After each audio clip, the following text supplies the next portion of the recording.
Involvement in drug dealing and crime among hyper-marginalized urban youth who use drugs often results in exposure to violence, trauma, and incarceration. Crime among big cities often forms from gang affiliation and involvement in the world of drugs. Involvement in dealing and crime is often shaped by much more expensive desires beyond mere survival, including the search for respect in the post-industrial wasteland of the American inner city. This shows that there is more to crime than a kid waking up one day and just joining a gang. These kids oftentimes will come from broken homes in a place where that lifestyle is all they know and it can give them some sense of self-worth. Since I'm going to become a criminal justice major and looking into becoming a DEA agent, I believe that sharing about this topic would be beneficial to me and further my knowledge in the topic itself. Crime in big cities has become a common issue for decades, and heavily affecting the youth populations can lead to a life of danger and incarceration. First, I will discuss what causes crime in inner city communities. Second, I will talk about what leads youth to become involved in gang-affiliated crimes. Lastly, I will outline what can be done to help reduce members of the youth finding themselves in these situations. Now we will discuss where the root of crime is in inner cities and urban areas. The gang life can be appealing to those who feel lost in places they live. Money is the root of living, and many people find themselves in unfortunate circumstances where money is hard to come by.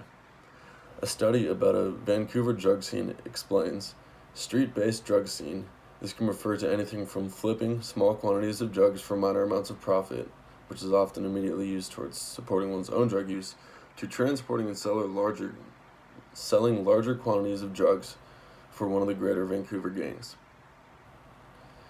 Fast 2019. When it comes to selling or reselling drugs, it can be from pocket change to hundreds of dollars at a time.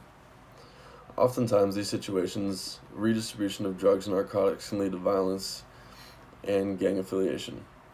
When it comes to dealing drugs, you become affiliated with a gang because those are the ones who supply you. When you start selling for those, it is easy to become engaged in robbery and car theft and delivery of brutal physical punishments related to the drug debts and other kinds of beefs. Since I've now explained what kinds of crimes occur in these big city environments, I will talk about what draws youthful men into these situations.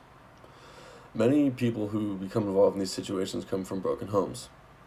Part of a study, 44 young men, over the vast majority, grew up in low-income, maritally disadvantaged households, and half had experienced violence in form of physical assault early in life.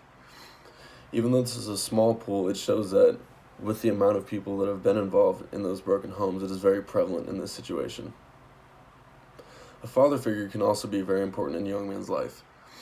If someone looks up to you, if you have someone to look up to and help guide you, you can be set up for a better life.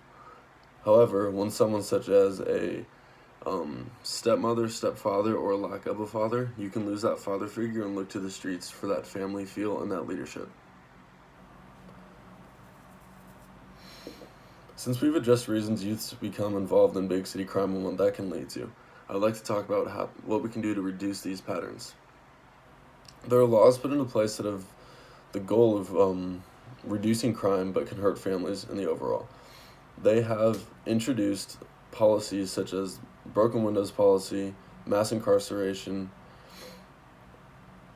and those two. The goal is to crack down on smaller acts of crime and to arrest those individuals and use them as a deterrent to keep other people from committing crimes as well. However, this leads to the possibility of more broken homes. It is far too often urban leaders and social justice warriors jump to the conclusion that increasing the power of government will reduce crime and poverty. With too much government interference becomes government dependence. When people rely on aid from the government, they lose their accountability in themselves and the reliability for themselves, and instead rely on the government from the aid and for food. Ways we can prevent this is by creating more opportunities for education and rehabilitation centers to help get people off the streets and out of their drug problems if they have that. Since we have just inner city crime life, I would like to review what we have gone over in this speech. In conclusion, the inner city crime lifestyle is an ongoing issue for the youth in the country, and the best way to help prevent it is to create better life opportunities for these kids. First, I discussed how life in a gang can be appealing. Second, I explained what leads these youths to become involved in the gang lifestyle. And lastly, I spoke about what we could do to help prevent this.